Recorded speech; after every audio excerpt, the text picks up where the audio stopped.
अजित पवार सातत्यानं काही ना काही विधान करून सातत्यानं चर्चेत असतात.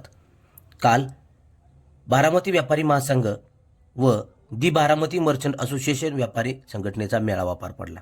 या मेळाव्यामध्ये अजित पवारांनी केलेल्या वक्तव्याची सगळीकडे जोरदार चर्चा होती. पवारांची गमेलं घेऊन केळवाली गंगूबाई कुठं केळं ऐकाय चालली हेच कळना. अजित पवारांच्या वक्तव्यानं सगळीकडे पिकला एकच हशा. उपमुख्यमंत्री अजित पवारांच्या मार्गदर्शनाखाली काल बारामतीमध्ये व्यापारी महासंघ व दि बारामती मर्चंट असोसिएशन व्यापारी संघटनेचा मेळावा पार पडला. यावेळी अजित पवारांनी निवडणुकीच्या तोंडावर पवार कुटुंब बारामतीकरांना काय काय देते याची यादीच वाचून दाखवली. यावेळी अजित पवारांनी आवर्जून सांगितलं, पूर्वी पवारांकडून जेवण मिळायचं नाही, पवार भेटाय देखील येत नसायचे, मात्र कुठे काय झालं तर मी यायचो. यामुळे आता असं व्हायला लागले, लोकांना साड्या मिळायला लागल्या, लोकांना भेटायला लागले, लोकांचे हितगुज करायला लागले, लोकांना डबे वाटायला लागले, घमेले वाटायला लागले. आता घमेले घेऊन ही केळीवाली गंगूबाई कुठे केळं ऐकाय चालली हेच कळेना. अजित पवारांच्या वक्तव्याने मात्र सभागृहात एकच हशा पिकला.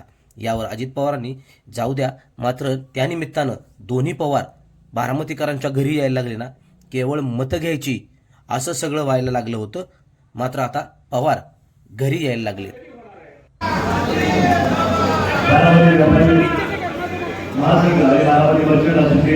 यांच्या संयुक्त विद्यालय या ठिकाणी दादाच्या सुरुवात या ठिकाणी आपण दीपप्रज्वलन करणार. दीपप्रज्वलन केल्यानंतर या ठिकाणी आपण पुढील कार्यक्रमाला या ठिकाणी आपण सुरुवात करणार आहोत. आणि दादांच्या व्यासपीठावर या ठिकाणी आगमन होते. बारामती व्यापारी महासंघ आणि व्यापारी प्रथमतः दीपप्रज्वलन या ठिकाणी सर्व मान्यवरांच्या शुभ असते. म्हणजे कार्यक्रमाला फसवणूक या ठिकाणी करतात. बारामती मर्चंट असोसिएशनचे अध्यक्ष सहभागी होते.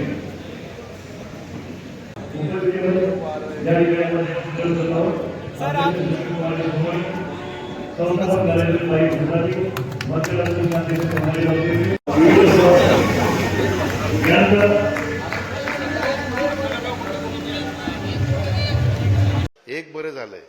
पूर्वी काय व्हायचंय, पवाराकडनं जेवणही मिळायचे नाही, काहीच मिळायचं नाही. पवार भेटायला पण यायचे नाही. कुठं काहीतरी झालं तरी तेवढा मी एवढा कधीतरी भेटायचो. संभाजी यादी द्यायचा, चला इकडे भेटायला, की चाललो मी तिकडे भेटायला.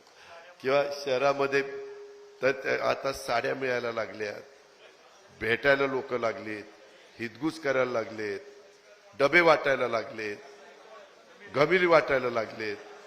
आता घमेली घेऊन कुठं ते केळवाली गंगू कुठं केळं विकायला चालली, पाठी घेऊन काय कळना. पण असं सगळं व्हायला लागलं. पण त्या निमित्तानं दोन्ही बाजूचे पवार यायला लागली घरी, त्याचं काय ते बरं झालं ना.